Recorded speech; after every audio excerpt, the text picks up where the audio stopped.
Welcome to part 2 of this recording on the reaction of State House to the nullification of the presidential presidential elections that we've just gone through. Okay, on to it right away. Now, what we saw at the Gama market, yes, was a lot of grandstanding. Yes, the president kept on repeating that he wants peace. But they said that he said he's a man. In fact, even the other speakers like more comments said sisi ni wanaume kama wengine. Yes. What does all this mean? As I told you in the first part of this recording, the whole deal here, the whole issue here is a threat to the presidency. Okay? And naturally, this threat to the presidency, it seems, will come even before an election in 60 days. That's the only way it can make sense. Okay? Now, what do I mean? Now, the judgment, one of the things the judgment of the Supreme Court has done is to open the floodgates of evidence. Okay? Floodgates of evidence of exactly what happened on the 8th of August. Yeah, this year, when we went to the polls. And immediately after. Okay? This evidence is continuing to point through social media. It's continuing to point through all over the place, especially the evidence that the Supreme Court had. In the next few days, I expect a lot of people are going to share a lot of this evidence. It's going to be analyzed in public, etc., etc. Okay? Now, what is going to come out very clearly in this evidence is that, and this already has been said by the Supreme Court, is that there are major illegalities in this election. Okay? Now, the next question is, who is going to take responsible for those illegalities? Okay? Now, we can answer that question by asking another question. And the question is a very simple one.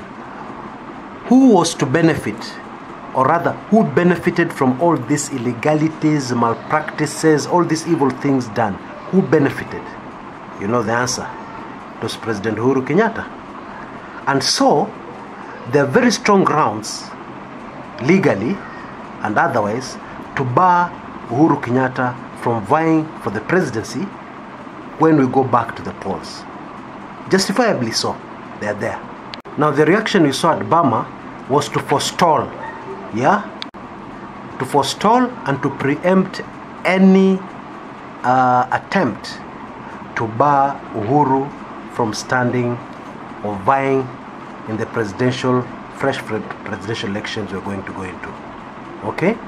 When you say that the Supreme Court are Wakora, it means that you have distanced yourself from the Supreme Court, and therefore you will not envisage or you will not consider any other judgments that will be taken by the Supreme Court. That's really what it means, yeah?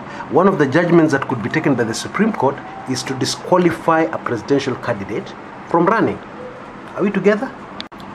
This wanaume talk is supposed to provoke a reaction among supporters so that supporters stand up to defend their candidate against any imagination or any far-fetched thought, in quotes, any far-fetched thoughts anybody might have that Uhuru Kenyatta would actually be barred from running again in a fresh presidential election.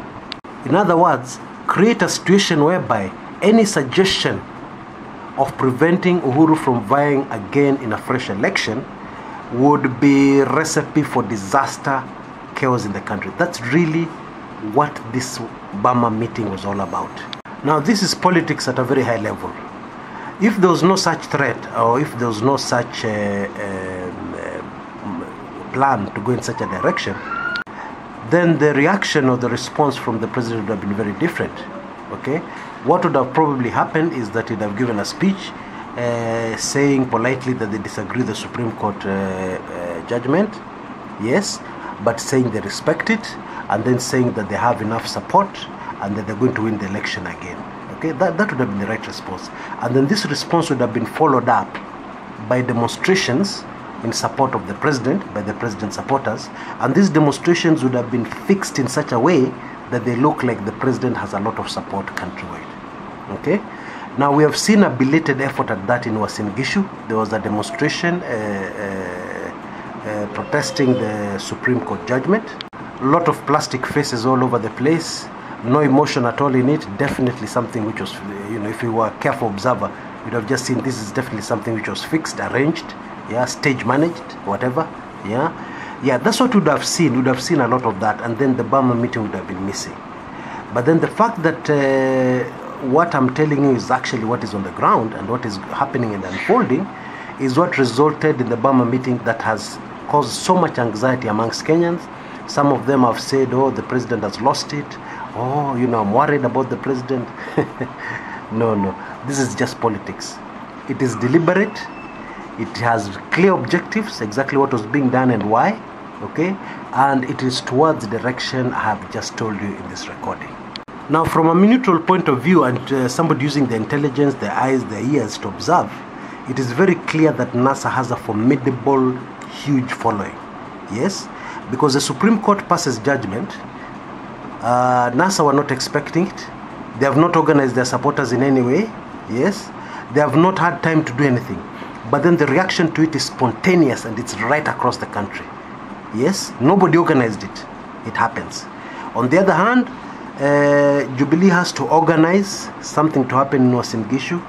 Jubilee has to go to Burma market to look like it has supporters. Get my drift?